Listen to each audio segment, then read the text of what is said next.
My name is Evelyn Hartwell, and this is a dramatization." He leaned close, the scent of his expensive scotch and the faint floral perfume of his mistress clinging to the lapel of his tuxedo. The crystal chandeliers of the grand ballroom threw fractured light across his face, making his smile look like a carefully constructed mask. We were at the Pemberton Foundation's annual charity gala, the pinnacle of his social calendar, and he was about to be honored as Philanthropist of the Year. His voice was a whisper, meant only for me, but it was sharper than any shout. "Smile, darling. It looks better for the cameras. Remember your role. You're just the insurance policy." He thought it was a clever joke. Richard always did. To him, I was a decorative asset, the quiet, sensible wife who managed the household accounts and signed the paperwork for his vast collection of art and antiquities. The insurance girl, he'd once called me at a dinner party, to a ripple of polite laughter. "Evelyn handles all the boring stuff, God bless her. Premiums, policies. I couldn't tell you the first thing about it. Just where to sign." I smiled just as he asked, a calm, measured smile that didn't reach my eyes. I let my gaze drift over his shoulder to the grand stage where the mayor was preparing to call his name. He didn't know that the woman sitting beside him, the one he dismissed as a glorified secretary, had already rewritten the ending to his perfect story. He didn't know that my boring stuff was about to become the most interesting part of his life. In my small evening bag nestled next to my lipstick was a single, encrypted USB drive. It was the real insurance policy, and the premium was everything he had. Our life hadn't always been this hollow charade. When I married Richard Pemberton 10 years ago, I believed in the man. He was charming, ambitious, a whirlwind of energy who seemed to build empires out of sheer will. I was a senior risk analyst at a major firm, specializing in fine art and high-value assets. I loved the puzzle of it, tracing provenance, assessing security vulnerabilities, quantifying the unquantifiable. I was good at it. When I met Richard, he was fascinated by my work. He called me his brilliant detective. After we married, he convinced me to leave my firm. "Why work for them when you can work for us?" he'd said, gesturing around at the burgeoning collection that filled our home. "Manage my portfolio, protect our legacy." It seemed romantic, a partnership. I set up a small home office, incorporated as a private consultancy, and became the sole manager of the Pemberton Collection's insurance needs. The erosion was gradual, a slow, methodical sanding down of my identity. My consultancy became Evelyn's little hobby. My professional network was discouraged in favor of his social circle.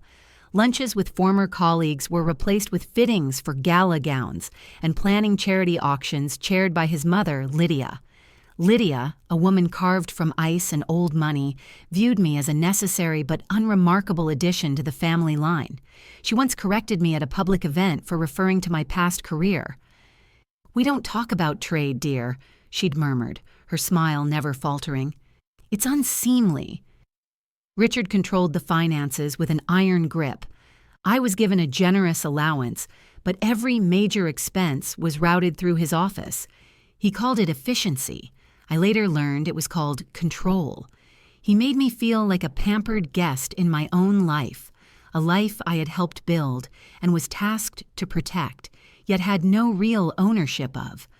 The brilliant detective was demoted to a well-dressed clerk. The breaking point didn't come with a crash, but with a crack. It was a Tuesday afternoon. Richard had just acquired a rare bronze sculpture by a celebrated modernist. It was insured for $8 million. 2 weeks after its arrival, a frantic call came from the gallery curator. There had been an accident during installation. The sculpture had fallen, sustaining catastrophic damage. I went into professional mode, my old instincts kicking in. I reviewed the incident reports, the security footage, the transport logistics. Something felt wrong. The damage was too neat, the story from the art handlers too rehearsed. When I presented my concerns to Richard, he laughed. He patted my head, a gesture he knew I despised. "Leave it to the experts, Ev. That's why we have insurance. You just file the claim. Your part is easy." He was smug, dismissive. Later that week, I overheard him on the phone with his lawyer, laughing. "Total loss. The underwriters are rolling over already. Easiest $8 million I ever made." That was it. It wasn't about the money. It was the casual, arrogant fraud. It was the realization that he wasn't just dismissing my intelligence. He was using my expertise as a tool for his crimes, assuming I was too naive or too stupid to ever notice. He thought my job was to process the paperwork he created, not to question it. He saw me as part of the system he was gaming, the quiet, reliable cog in his criminal machine. That night, I sat in my home office, the one he called my hobby room, and for the first time in years, I wasn't Evelyn Pemberton, the philanthropist's wife. I was Evelyn Hartwell, certified fraud examiner, and I was opening a case file on my own husband. Hit subscribe if you believe that silence can be a weapon. Comment your city and share this with someone who's been underestimated. My investigation began where all good fraud examinations do, with the paper trail. For years, I had meticulously organized every document related to his collection: bills of sale, provenance records, shipping manifests, and of course, the insurance policies. He saw it as good housekeeping. I saw it as a potential archive of evidence. The first thread I pulled was the damaged sculpture. The claim had been paid out swiftly by the insurer, a boutique firm in London that Richard insisted we use. I started digging into the firm, using my old industry access codes that I'd kept active, paying the annual dues myself from a private account Richard knew nothing about. It turned out the London firm was a subsidiary of a larger holding company registered in the Cayman Islands. And the holding company's director? A man whose name I recognized from Richard's Christmas card list, one of his old college friends who now ran a private wealth management firm. It was a closed loop. Richard wasn't just the client. In a roundabout way, he was insuring himself. This was a major red flag, but it wasn't a smoking gun. I needed to connect him directly to the fraud itself. My hidden skill, the one Richard saw as a domestic chore, was my deep understanding of the logistics of high-value art transport. I knew the companies, the security protocols, the documentation required. I cross-referenced the shipping manifest for the damaged sculpture with a dozen other claims he'd made over the past 5 years: 2 paintings lost in a warehouse fire, a collection of antique jewelry stolen from a courier, a tapestry damaged by water. A pattern emerged. Every single incident involved the same logistics company, Viridian Global Transit. It was a name I didn't recognize from my professional days, which was odd. The top players in that world were a small, exclusive club. I ran a corporate search. Viridian Global Transit was a shell corporation, registered in Delaware just 6 years ago. The registered agent was a generic legal service, a dead end. But the business address listed on their invoices was a small office park in New Jersey. One Wednesday, while Richard was at a week-long business conference in Aspen, I knew from a stray credit card receipt it was with his mistress, Victoria. I drove to that office park. There was no Viridian Global Transit. The suite number on the invoices belonged to a law firm, Blackwood and Associates. A quick search of the firm's partners brought up a photo of a smiling, perfectly coiffed woman, Victoria Blackwood. His mistress wasn't just a dalliance. She was his legal architect. The pieces began to fall into place with sickening clarity. Richard would acquire a piece of art. Victoria would create the inflated appraisals and fraudulent shipping paperwork through the shell company. They would stage a loss, and I, the dutiful wife, would file the legitimate-looking claim with his pocket insurance company. The money would be paid out, laundered through the Pemberton Foundation's charitable donations, and the lost art would be quietly sold to private collectors overseas. He wasn't just a cheat. He was running a criminal enterprise, and he had made me his unwitting accomplice. My methodical investigation turned into a quiet obsession. I spent my nights in my office piecing together the web. I photographed documents with a high-resolution scanner, downloaded financial statements from the shared server onto encrypted drives, and recorded phone calls where he casually discussed moving assets with Victoria, using language I now understood was code. He was so arrogant, so convinced of my ignorance, that he never bothered to hide. He thought I wasn't listening, but I heard everything. While he was sleeping, I used a keylogger I'd installed on his desktop to get the password to his private server. It was a treasure trove, emails between him and Victoria, detailing the sale of the stolen jewelry, bank transfers from the Cayman Holding Company to a secret account in his name, photos of the damaged sculpture, intact and sitting in a private gallery in Dubai. He was so proud of his scheme, he was documenting it. My greatest ally came from an unexpected place. I reached out to a man named David Miller. Years ago, he'd been an intern at my old firm, a bright kid I'd mentored. He was now a special agent with the FBI's art crime team. I met him for coffee in a place far from my neighborhood, my heart pounding. I laid out the binder I'd prepared, thick with documents, timelines, and financial charts. He listened without interruption, his expression growing more serious with each page I turned. When I finished, he looked at me, not with pity, but with professional respect. "Evelyn," he said, his voice low and firm, "this is one of the most well-documented cases of art fraud I've ever seen. You've done 90% of our work for us." He paused. "What do you want to happen?" "I want it to stop," I said, my voice steady. "I want him exposed for what he is, but I want to be the one to do it. He built his reputation on lies and my silence. I want to be there when the truth comes out." Agent Miller nodded slowly. "We can do that, but you'll have to keep playing the part. Can you do that?" I thought of Richard's condescending smile, his mother's icy disdain, Victoria's smug glances at society events. "Don't worry," I said, "I've had a lot of practice." If you're enjoying this story, hit that hype button right now.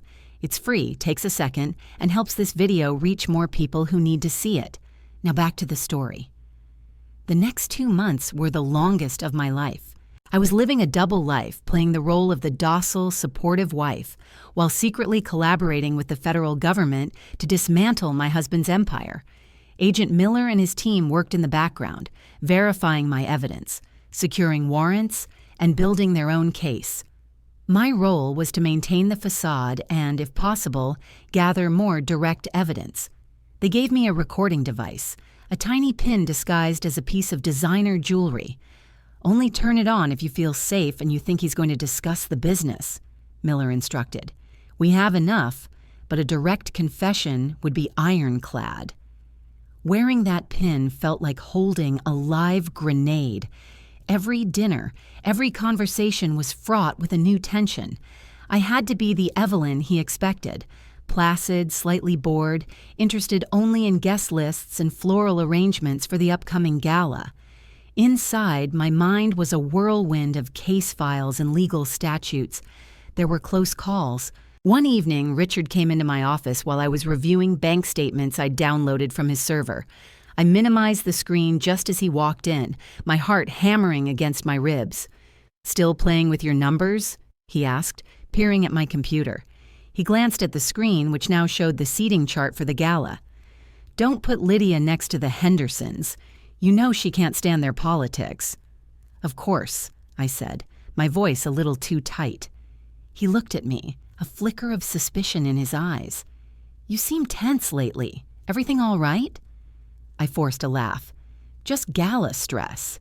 You know how your mother gets." He bought it. Of course he did. In his world, a woman's stress could only be related to social planning.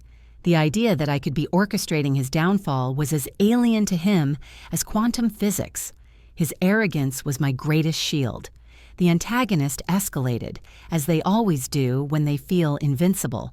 A week before the gala, he came home beaming, holding a small velvet box. Inside was a stunning diamond necklace. "For you, my darling," he said, fastening it around my neck. "A little thank you for all your hard work." I felt a cold dread creep up my spine. I recognized the design from the insurance file. It was part of the collection of antique jewelry that had been reported stolen from a courier 2 years prior. It was Exhibit C in my file for the FBI. He was so brazen he was gifting me the evidence of his crimes. "It's beautiful, Richard," I managed to say, looking at our reflection in the mirror. He was smiling behind me, triumphant. I was smiling too, but my smile was different. It was the smile of a predator that knows the trap is set. The day of the gala, I met with Agent Miller one last time. We sat in his nondescript sedan 3 blocks from our home. "Tonight's the night," he confirmed. "The warrants are signed. My team will be in place, plainclothes scattered through the event. Richard is set to give his acceptance speech at 9:30. We'll let him get on stage. We want maximum visibility." "What's my signal?" I asked. "You don't need one," he said. "When he thanks you in his speech and our intel says he plans to, that's our cue. We'll move in. A representative from the U.S. Attorney's Office will accompany me to the stage." He handed me the small USB drive. "This contains a sanitized, presentation-ready version of your findings. Key documents, flowcharts of the money laundering, photos of the lost art. The ballroom's AV team thinks it's part of a surprise tribute video for your husband. It will play on the screens behind him." I took the drive. It felt heavy with the weight of the last 10 years. "Evelyn," Miller said, his voice softening for a moment, "you're one of the bravest people I've ever met. Are you ready for this?" I looked toward my house, the grand, beautiful prison Richard had built for me. "I'm not the woman who walked out of that house this morning," I said. "I'm ready to be the woman who walks back in alone. If Sweet Retribution has become part of your week, consider joining the channel membership. Just a couple bucks a month keeps these stories coming. Links below, and hit that hype button if you haven't already. Now back to the story." The stage was set perfectly. The grand ballroom was dripping with old money and new ambition. 500 of the city's most influential people were in attendance, their diamonds and political power glittering under the chandeliers. Richard was in his element, moving through the crowd with the easy grace of a man who owned the world and everyone in it. He held my hand, parading me like a prize.